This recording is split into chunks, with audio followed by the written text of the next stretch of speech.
So good morning for most of us. It's just a little bit after 9 a.m. here. I'm in San Diego County, and I'm Bob Isaacson. I'm the co-founder and president CEO of Dharma Voices for Animals, DVA.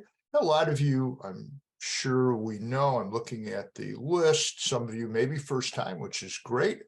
And this morning, I am very happy and very pleased to have Andrea Diaz, who is DVA's operations director. And Andrea and I will be in conversation. We'll be talking about, she has lots of interesting things to share, a very interesting background in animal rights, animal activism.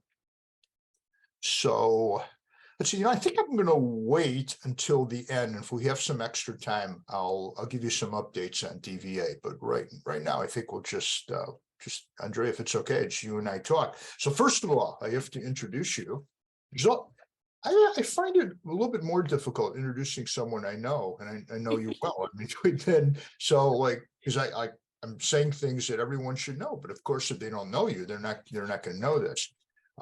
So let's start out by saying, I mentioned Andrea's been our operations director, our only operations director. We posted this on websites for a long time. We actually had 95 people apply for the job. So Andrea is very special to us, our first operations director, and she's now working full force, already has a good understanding of what we're doing here. So just a little bit about your background, Andrea. So yeah, you're an animal rights activist, as I mentioned. You were born and raised on a farm outside of actually in Phoenix, huh? In Phoenix. Wow, I guess there are farms here, but there are more horse farms in San Diego than than farms that grow things.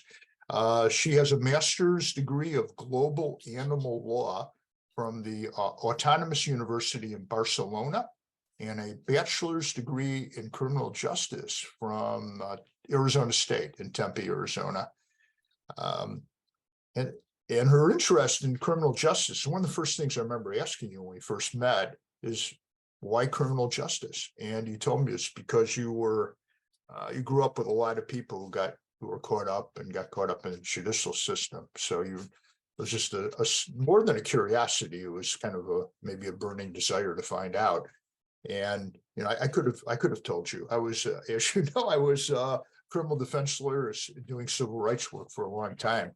And now we all know, beyond the scope of what we're talking about now, if somebody's interested, we can talk about it. It was pretty obvious to me why people got caught up in the system. And sometimes it had nothing to do with what they did. It's more about who they were and where they grew up, and racism and ethnic identity, and whether they're poor or not. You became overnight a vegan after coming across footage of chicken slaughterhouse footage back in 2016. Right. So it didn't take long. And immediately you want to take action to relieve the suffering of animals.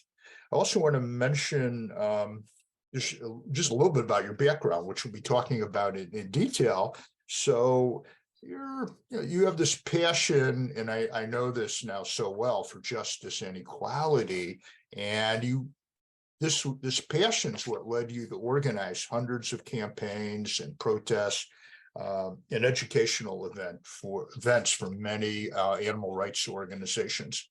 And you also work, this is what grabbed my attention when we first started talking about the job, as an investigator of factory farms and slaughterhouses in several countries. You'll tell us about that.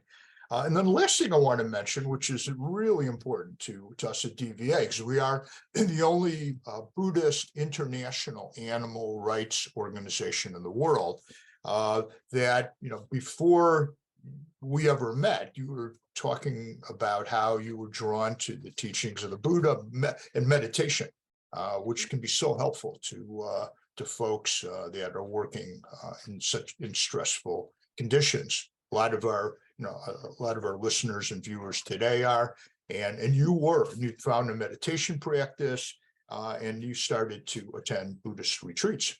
So with all that, welcome, Andrea. Thank you. Thank you so much for having me. Yeah, it is a little weird because we've had this conversation, so but it's okay. I'm really honored to be here and excited. It's been a really long journey to get to this point, so I'm just really grateful that I'm here and DVA gave me a platform to do what I love to do. So thank you so much. Yeah, well, you're welcome so much, and thank you so much for doing what you do and being who you are. So this will be fun to talk to you about this with an audience, because I think most of the times we talked, it hasn't been with audiences and all. So a farm in Phoenix, Arizona. And so tell us just a little bit about that, and farm animals there on your farm, and what was it like when you were growing up? So my family had a ranch on 12th Street and Broadway. They raised their own animals to consume, and it was really traumatic. Some of my first earliest memories are that of animals being slaughtered. Some of my most vibrant memories. When I was younger, I didn't have a trust for humans. I was, severely bullied. I have alopecia. It's a condition where I lost all my hair, and I just felt more comfortable and more safe with animals. So I would spend my time, rather than with my cousins, with the animals on the farm, and developing those friendships and feeling safe with those beings.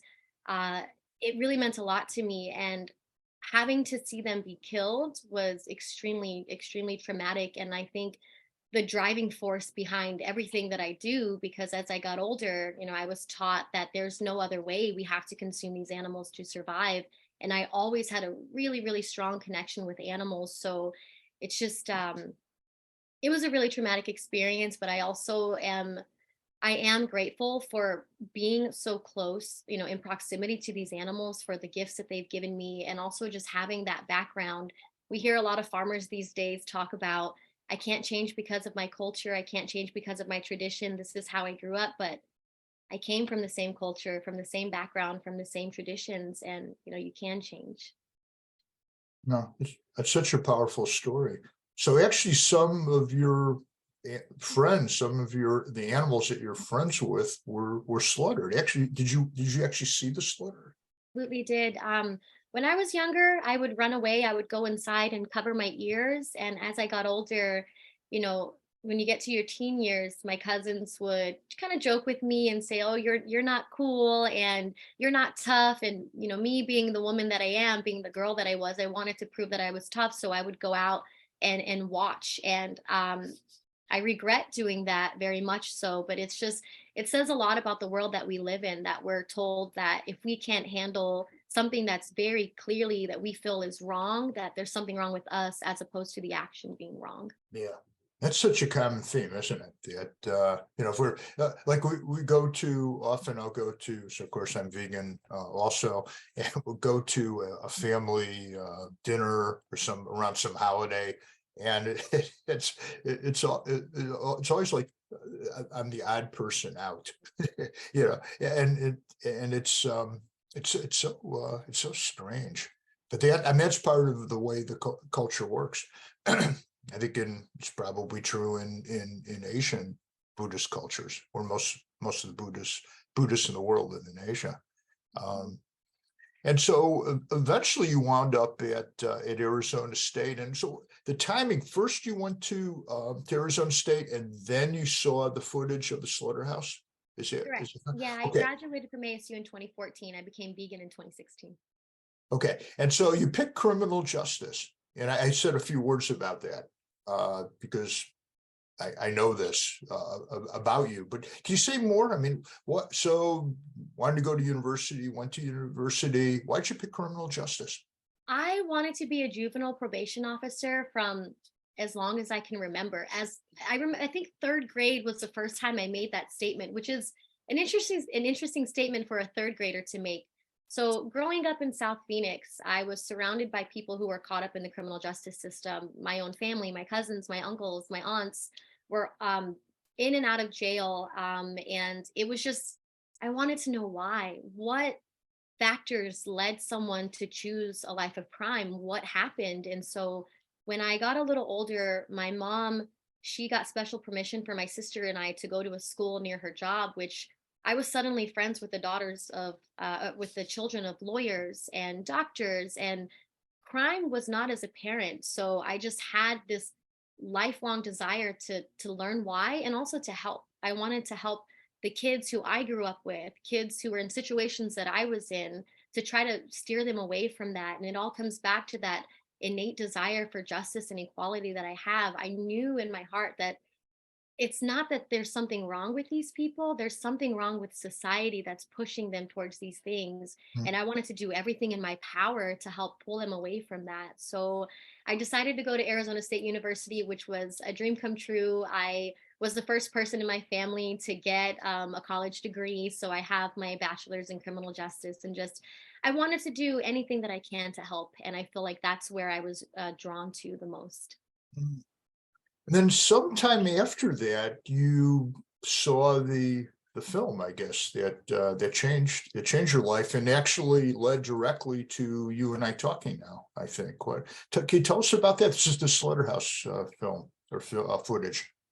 Yeah, so up until that point, I had considered myself an avid animal lover. I was fostering kittens and puppies and nursing them, with the bottles. And so I was on Facebook one day, and a girlfriend of mine had posted video of a chicken slaughterhouse, and the caption said, "You can't love animals and eat them too."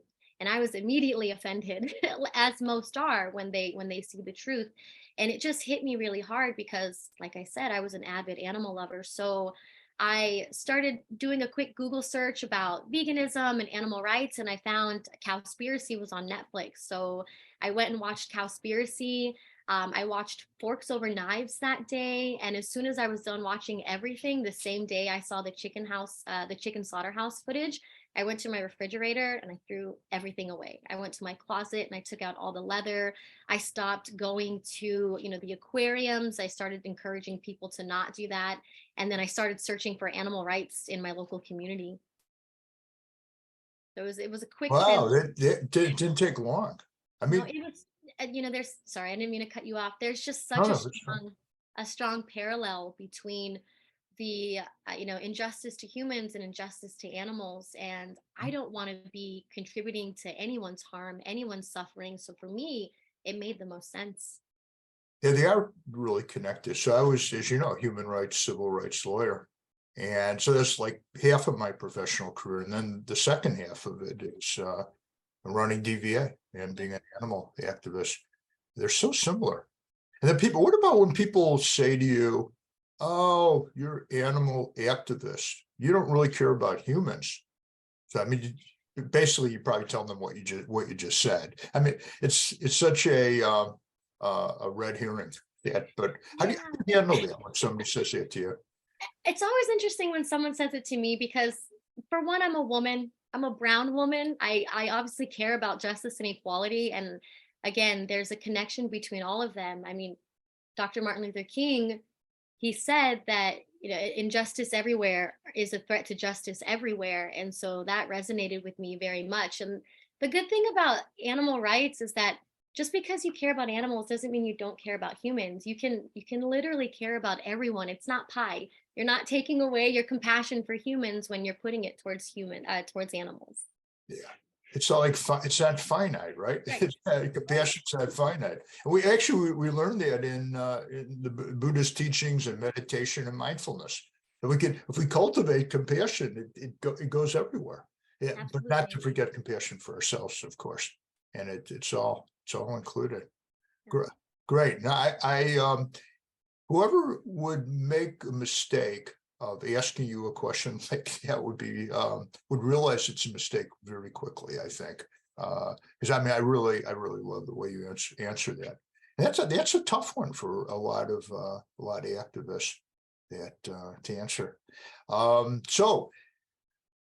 So then you were looking for, so you saw the film, you had this incredibly compassionate and strong reaction. All the food in the refrigerator that wasn't vegan. Did she have anything left, by the way? Goes out? Of course. Okay, you did.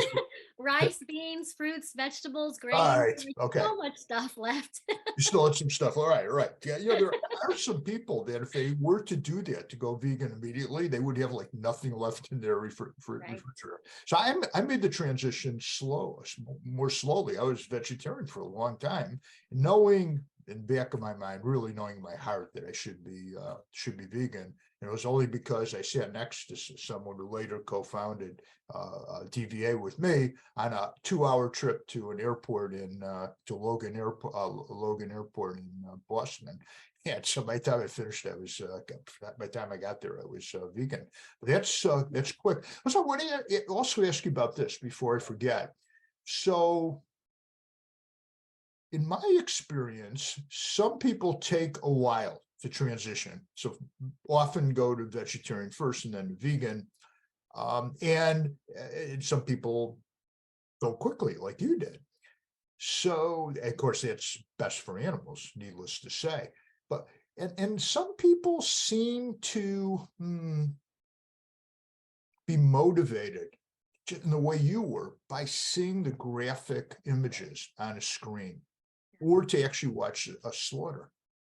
Can you say something about that? What's the proper use, the ethical and most effective use of graphic photographs and videos in our movement to try to persuade and encourage people to stop eating animals and animal products? This is a hot topic of debate in our community because there's two very drastic views. And on one hand, you have people like myself who turned vegan instantly because I saw what was happening. And to be honest, most grassroots activists who I've met, it was the same way. They saw the footage and instantly they were done.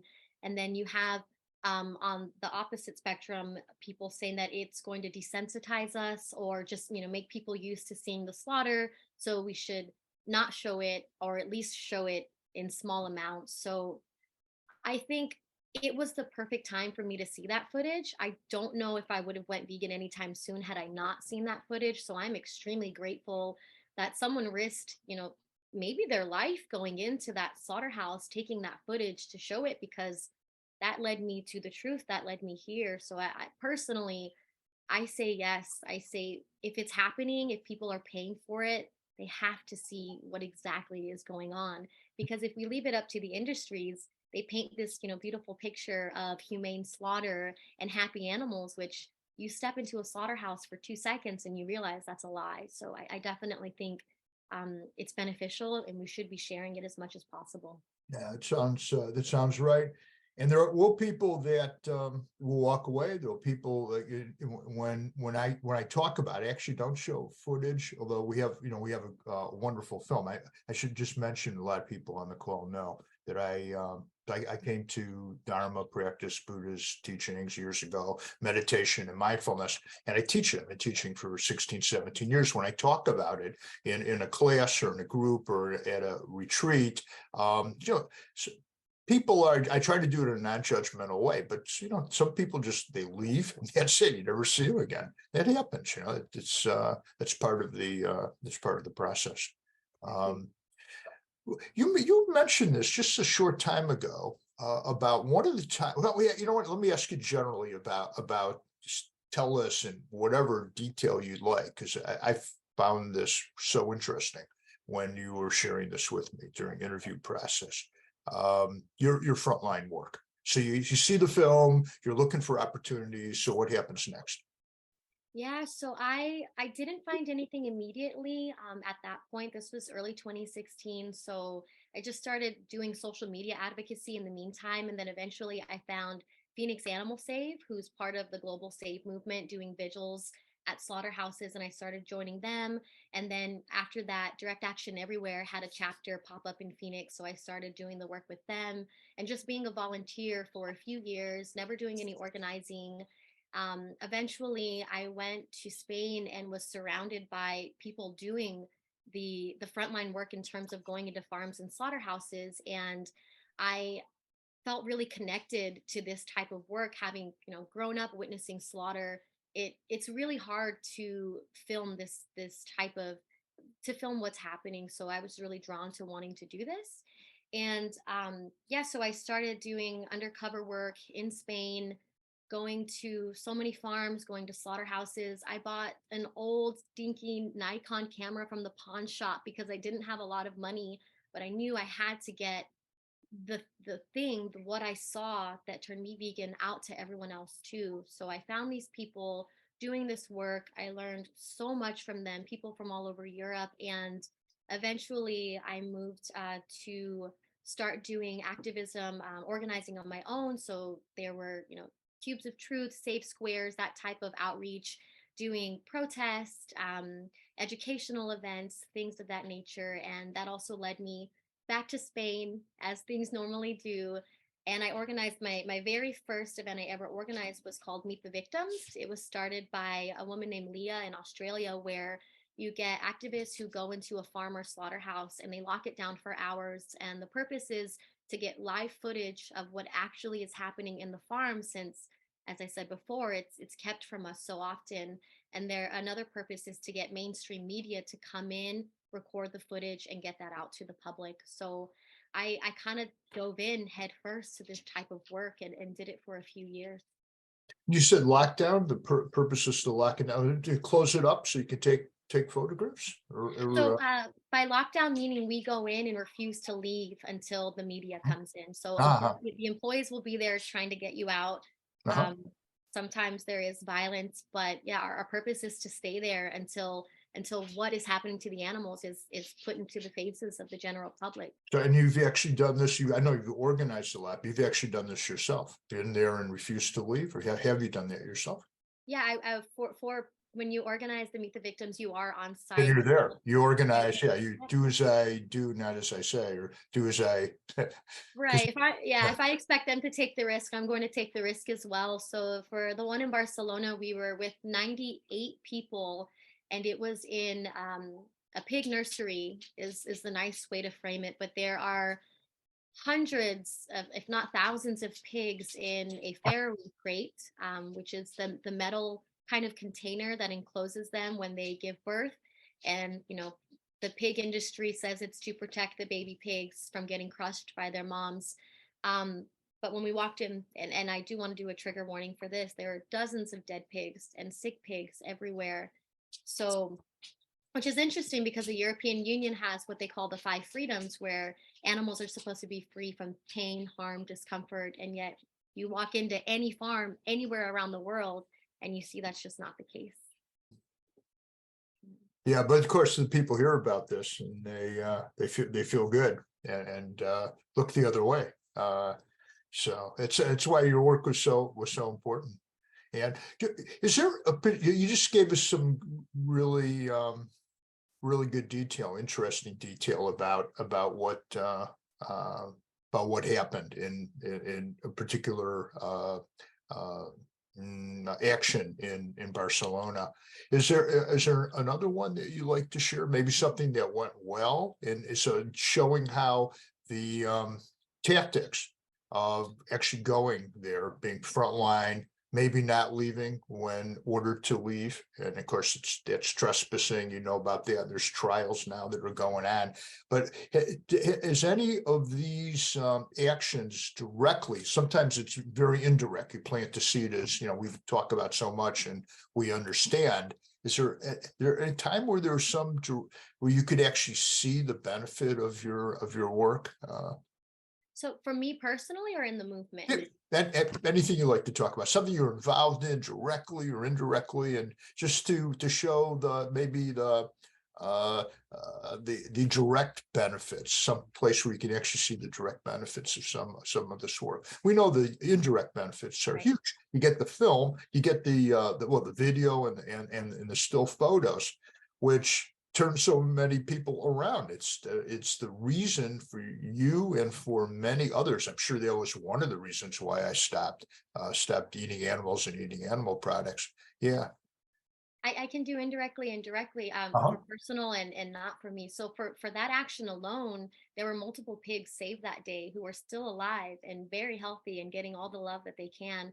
Then also we did get mainstream media to come in, so millions of people got to see inside this farm who would have never been able to see what's inside there. And amongst those 98 people, so many people had others message them, I saw this happening on the news, I can't believe this happens to pigs, I'm never going to eat animals again. And that's just the power that these type of actions have, because again, we're getting this to people who would never seek this information out. And so it's, yes, it's trespassing as you said, but sometimes you have to take risks for the greater good. And if we don't do these things, those people would have never seen inside those farms.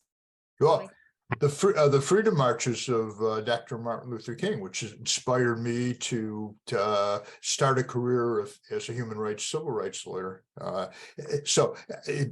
He was ordered to stop, not go across this bridge. You're trespassing. You are, and sit-ins. And sometimes, that was what Mahatma Gandhi did, and that's, I mean, that's the core of passive resistance. It's the core of nonviolent resistance. And and Mandela championed that later in his life as well. Three of the people I admire the most in the world. So it clearly does have great effect. I'm gonna transition you to DVA in a minute, but first, I'm curious. I don't actually know so much about. We talked about many different things over the last 7-8 months. So you've been working with us since August of last year, 2022. But I don't really know so many details about your master's degree, what you learned in Barcelona, getting a master's in animal law. What was that?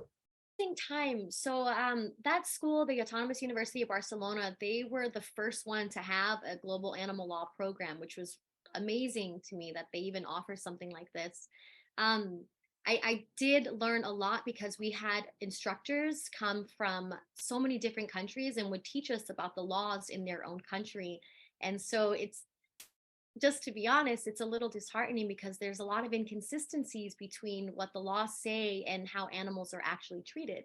I mean, you think about, there are about 32 countries in the world who recognize animal sentience in their constitution, and not a single one of those countries have banned eating animals. And so it's just, And so you say, just to interrupt for a second, animal sentiency. So could you just explain what that is? This is really important. It's also like the core of Buddhist non-harming and compassion. yeah, is sentience is their ability to feel pain, to suffer, to feel emotions similar to how we feel them. And so it's, some people look at animals and think they're inanimate objects. They call them it, but they're not. They're like your dog and cat. They have emotions, they feel pain. As I said, they can suffer. And so these countries recognize that, and yet you're still allowed to kill animals for anything that benefits humans. So you learned a lot. You got your master's degree. When I saw that on your resume, I thought that you are the only person that I have ever known or heard of that got a master's degree. I didn't know they had a program. They started in Chicago. It was John Marshall Law School started the first. I don't know if they gave a degree, but the first program in animal law was probably in the it's probably in the 80s. So it's after PETA started up. So it's probably in the 80s. And then a lot of law schools have developed that. And it's a developing area of the law. It's not going very fast. It's going pretty slow. And I mean, human rights doesn't go very fast either. It's incremental, a little bit at a time. Okay, so now after hearing all of this amazing work you did, which so much courage to do that. You put your life on the line a lot of times, and then now you're working for. This is not frontline work. We're engaged in advocacy with Buddhist communities around the world. So most of our work's in Asia. We have a big, really important program in the United States as well. So what's that transition been like? And you also start telling us a bit about DVA, and I want to share that with our audience. It's a big transition. It's really, night and day between what I was doing before, and it came at the most perfect time because when you're doing frontline work, you're directly exposed to the suffering the animals are dealing with every single day. You're getting a fraction of what they feel and what they go through. And it has such an awful effect on your mental health, on your physical health. There are so many people who are doing this work who have had breakdowns, myself included. I suffered from anxiety disorder, panic disorder, post traumatic stress disorder, just from witnessing, like I said, what they deal with for a fraction of the time. And so that had a major effect on my life. Was I couldn't function for a really long time because I was suffering so much, which actually is the reason I took up meditation.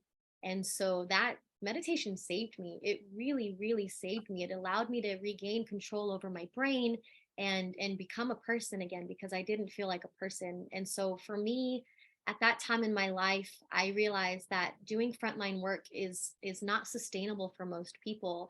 And I'm really proud of the work that I've done, because I've been able to get these images and the truth out to so many people. But I needed to do something different where I could be just as impactful, but also take care of my mental health.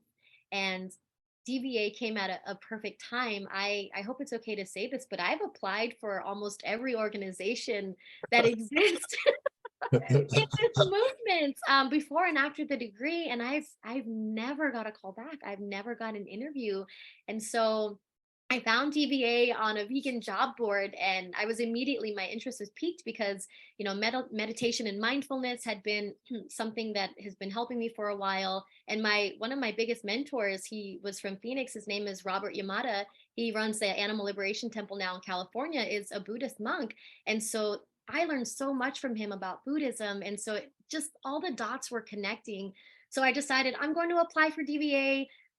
I was so distraught with how everything had gone in the past. I was like, I'm probably not going to get a call back, but I'm going to try. And now I'm here, and I'm very grateful. No, when you told me this, no, not so long ago, that difficulty. I mean, we talked about the profound impact that frontline work had on you, but the portion of what you just said about wanting to work for different organizations and really having trouble getting interviews and all that. I mean, I had such trouble understanding that, and I know I've talked to other people now who've done the work, and they've said the same thing that you have. It wasn't you. Actually doing frontline work is not it's not good on a resume for one that's seeking work as an animal advocate, especially with some of the big organizations. And so I'm still, we've talked about it a bit. So I understand it a little bit more. I'm still really puzzled by that. I mean, to me, when I saw that, I thought about commitment, commitment and passion and courage. And that's what I thought about. So. And then, so that was, of course, those are, of course, all reasons to hire you for your position. And your position is overseeing, managing the entire operation. And you report to me, and that's it. We work together on a lot of different things. But anyways, I'm happy you found me and I found you. This is it's going great. Well, so what about DVA? So you got the job and you shocked yourself and everybody. You shocked me, but and then your first day on the job, and we talked a lot about it before you started. So what do you think about DVA, about what we're doing? So something that I really, really liked about DVA from learning from the beginning till now is we have such a unique way to reach people, because we are targeting Buddhists. So we're asking people who already have a commitment to loving kindness, non-harming, not causing suffering, to simply align the morals that we already have with the actions that we take every day. And so, like I said, this is a really unique strategy. And I love that we're global. We're not here just focused on the US. We're where most of the Buddhists are. We are there in the pagodas, in the temples, in the centers, working with them directly, with people who have decision-making abilities, with people who have the ability to influence everyone else. So it's just, I love DVA. I love that we are nonviolent, that we're just targeting people's hearts, that we understand how the human, mind works, and that we are empathetic and we are working with how people are to help them make the change. I really like that. We should put that somewhere on our website. We are recording this, so that's no, thank you. Yeah. Wow. So one of the things we talked about this. Yeah, I just take I'm very happy to just to hear that, because I mean, everyone has a unique way of looking at it's a situation that is it's beautifully said. So what we do is we have more than 98% of the Buddhists in the world live in Asia, less than 2% in the Western world. So we have US has a small percentage, just several million, maybe 5 or 6, depending on how you count. All the rest are in Asia. And it's anywhere from maybe about 600 million to 1 billion Buddhists, depending on the count in China.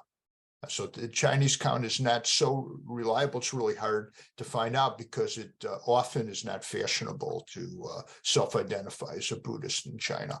It goes back and forth, but so that's the reality of it. So we have major projects, of course, as you know. You've been, I think, on every single call. We have weekly calls with our 3 projects in Asia. We also have a big project in the United States, and those countries are Sri Lanka, which is just off the southeastern coast of India, and Thailand and Vietnam.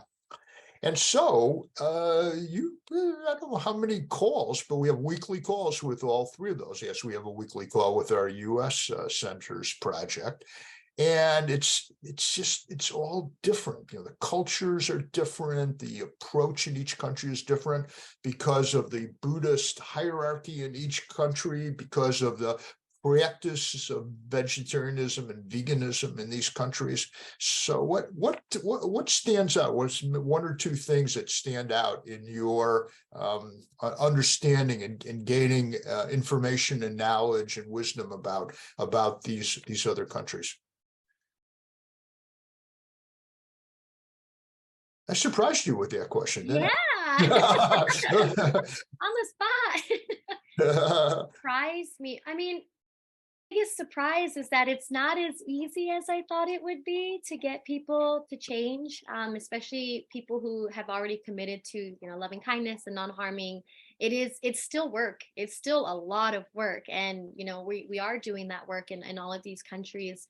Um, yeah, that's the biggest thing is there's no easy answer. There's not, this is the route we're going to take and everyone's going to follow that route type of thing. So we have to be really strategic and understanding the culture, because they are very different in each culture. So understanding what's going to work, what the mentality is like, what these people need, what's happening in their countries right now. I mean, you look at Sri Lanka and they're having, devastation in their country. And so the people talking about animals is not that big of a priority. But as we saw, we did a photo competition and we had thousands of people submit, photos to try to get the animal welfare bill into act while this country is in turmoil. So that was a really big surprising thing is there are people who can't even afford gas, their electricity is turning off, and they still care about animals. And it goes back to, it's not a pie. It's not limited, our compassion. So that's been an amazing thing to learn in our project. And then in some of the countries, as you know, we work directly with the monastic community, such as Vietnam, where all the monastics in Vietnamese and also in Chinese Buddhism they're all vegan by the vows that they take, the precepts that they take. And then you have a country like Thailand with 300,000 monks, where finding a vegetarian, let alone a vegan monk, is trying to find a member of an endangered species. It's really hard. We know a few, but they're very few. So it's so different. And Definitely. And if I yeah, could just talk about the Thailand and the kids are gonna play, sorry, the dogs. But if I could talk about Thailand, an issue that we're having there is getting doctors to talk about veganism, because it's so looked down upon. You can lose your license if you talk about veganism, and there's not that kind of free speech that we experience here in the US. So that's been extremely difficult for us in Thailand. Yeah, it is. That's a huge stumbling block. And so we find out we have a really great staff. I think. What do you think? I mean, in all Yeah. these places, it's huge in Sri Lanka. We're just going crazy. They're talking to people all around the country in to an extent we never even imagined. Something like 35,000 during the last 6 months in person. In groups of literally hundreds of presentations by our regional coordinators. It's a tightly knit group. And then in Vietnam, we have this really important monk who one of these days you are going to be in person. He wants to meet you, and he's so committed to us. He just didn't really have time to do the work. So we have an assistant director, and what in Vietnam just this past couple of weeks we had 2 presentations, and they were huge, weren't they? Yeah, 3,000 people Yeah, that they 3,000 reached. They did people. the vegan cooking classes. They had the very first vegan buffet at an ancient pagoda there. And just seeing the pictures was really nice, seeing people hands-on getting to experiences, talk about, non-harming and talk about veganism. It's really beautiful to see. And you put together that video, which we have it's on well, Facebook and also Instagram, I And think. Instagram, yeah. Yeah, beautiful. Yeah, it's, I really like it. Good, great job there. And then the person speaking is actually our assistant director who does 95% of the work. Her name is Pham Son, and she teaches English, which is how I found her. She's originally my interpreter and translator when I would go there. So I want to just for a few more minutes, then we'll take up questions and discuss some different things. I want to talk with you a little bit more, ask you more about how, because you did touch on this, but how meditation and the Buddha's understanding of meditation and mindfulness, how that has helped, and maybe say something to encourage others that might be experiencing what you did and what I have experienced in different degrees about anxiety and judgment and anger and rage and loss and all those things. So there's a lot there. Animal activists suffer. Absolutely. It's such a common thing for vegans and animal rights activists to suffer from mental health issues because we're aware of all the suffering that's occurring and we take that on ourselves. So, I was introduced to meditation from an activist when I was overseas, and the very first time I meditated, I started crying uncontrollably, and I was just shocked. I'm just like, what's happening to my body? And I realized it was so much pent up emotional distress that I just hadn't processed yet. And so when I was in the pits of my panic disorder, having panic attacks every day, constantly disassociating, and I jumped back into meditation, it just gives you an opportunity to stop and witness what's happening in your body, because we're constantly go, go, go, go, go. We don't get to just stop and sit and see what's happening. And with animal rights activists, you're taking in all of this trauma and this in the reality of what's happening. And with meditation, you learn to acknowledge, you witness what's happening in your body, and then you let it go. And when you have the power to do that, you're free. You're free from so many things in this world, and it regulates your body. The longer that you meditate, the more regulated that you are. I've just in the past year alone, with a stronger meditation practice, my entire mentality has changed. I'm a lot calmer. I Especially when it comes to dealing with people who are not vegan. I used to be that I'm an abolitionist vegan, and I would point my finger and say not so nice things, and that causes more harm to our movement than not. And so it just really it helped me to develop my empathy more, because in reality, I guess I may be vegan, but if I'm not treating other people nicely, I'm not empathetic, I'm not compassionate, and I wanted to be in touch with that again. So if there are people watching this who are animal rights activists, and you are feeling anxiety, you're feeling stress, you're feeling pain, I highly encourage you to start meditating as much as you can. It doesn't even have to be that long. Just start a practice. We have a monthly Sangha and retreat that we do the last Sunday of every month, and it's specifically designed for those in the animal rights movement, for you to come and join us and just sit with each other, share space with each other, and learn how to handle those emotions when they arise. Yeah, so I mean, it's so true. And I know this in my own experience, and it's so important for people to hear this, maybe for the first time. So what you had mentioned, our animal advocate Sangha and retreat, we do either 1 hour or 3 hours, depending on which month we're in. It starts at 9 a.m. Pacific time. So we're in California.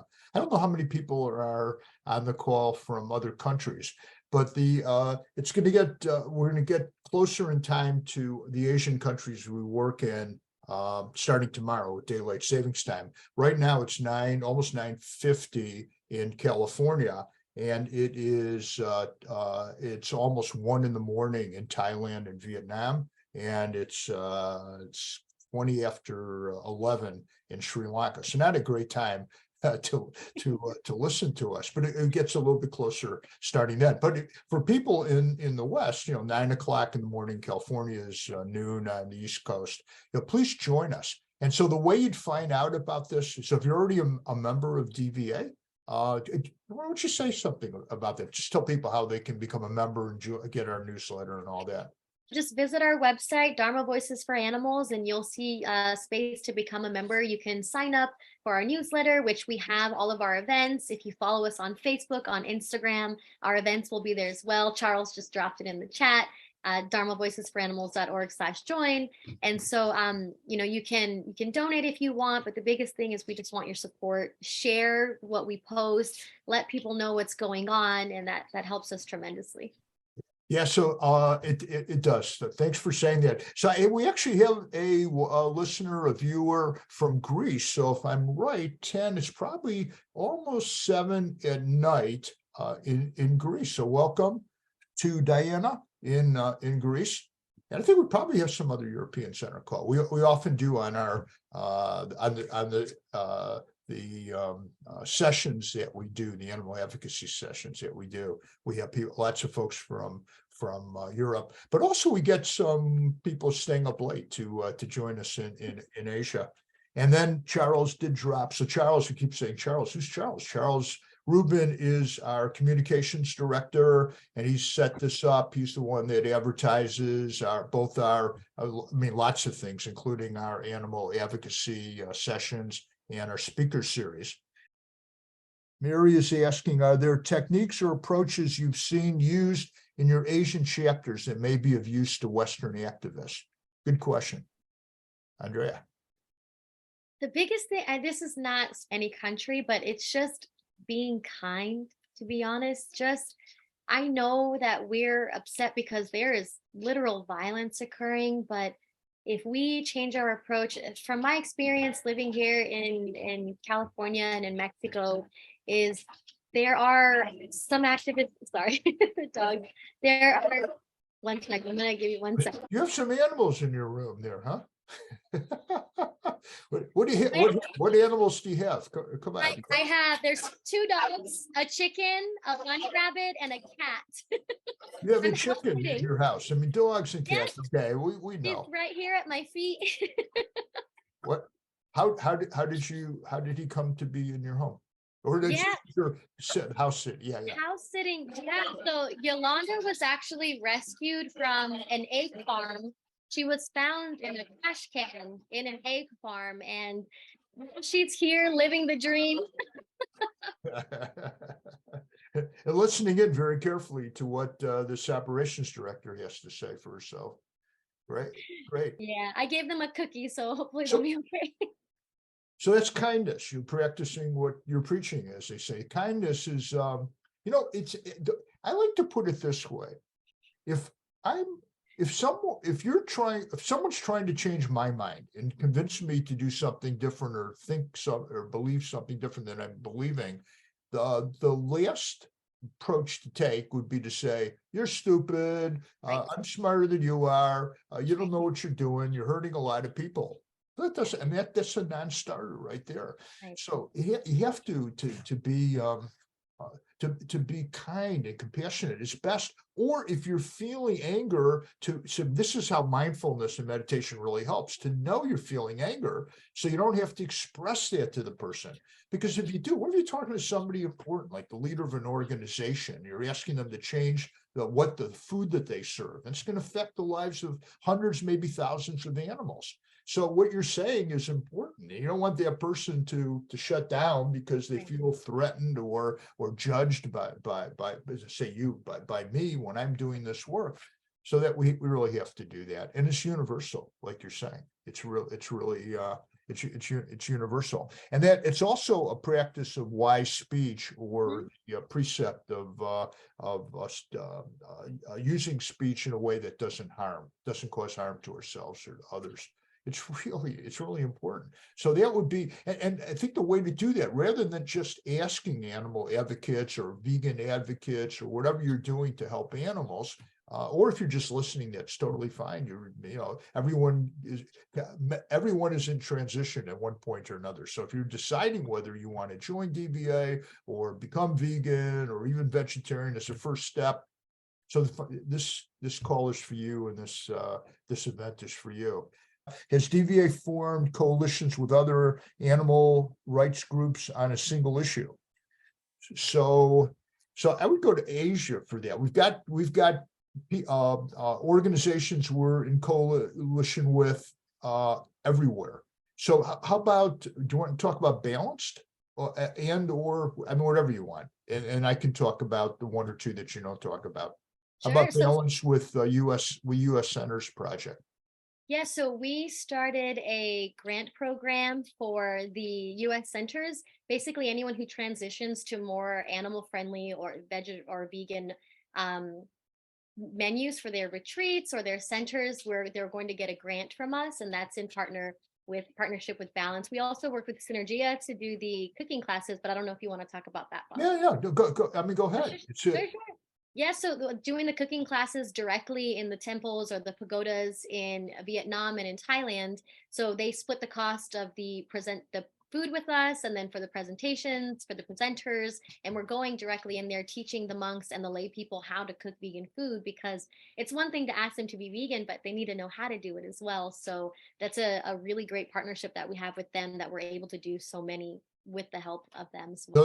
These are two good examples. There's a lot of other examples that we have too. So a really good question, Matthew, and it's really important on specific issues. So the specific issue is in US Centers is why not start transitioning towards a compassionate diet and take out animal flesh and animal products. In Thailand, we're working directly with Synergia, Animal Synergia, which is based in Brazil, and they have a big group in Thailand. It's the same thing. You're a Buddhist, you identify as a Buddhist, and maybe we're talking to Buddhist monks. Why not take animal products out of your diet? So that's the issue. And they also provide us with a cook. So our director has some cooking skills, and he and the dietitian that is working for Animal Synergia in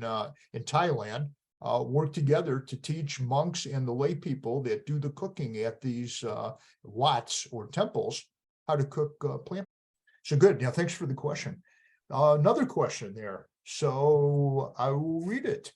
As an ordained priest, when anger and judgment was aimed at me, allowed me to check my own ego and cause the change I needed to make. It was the compassion I needed in the moment. So yeah, that's great to be able to turn that around. And that shows a highly developed, not only wisdom, but compassion.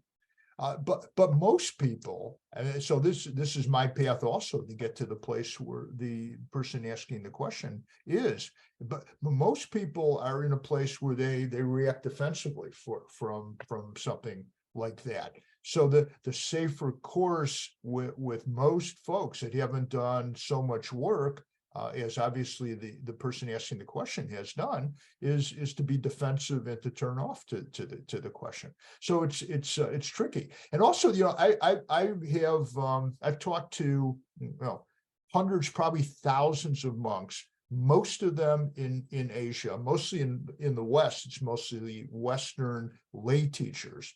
And when there's, sometimes it gets out of hand. Somebody, I'll ask something or I'll say something and I'll try to be kind, and then the person will say something back. When it gets into the kind of a adversary position, we're going absolutely nowhere. We don't go anywhere. In Thailand, I spent 4 trips to Thailand trying to talk with interpreters and translators, interpreters for the oral, for the word exchange, to talk about compassion, talking about the precept, the first precept about karuna or compassion, talking about wise action and karma with regard to taking part in the killing of animals and exploitation of animals.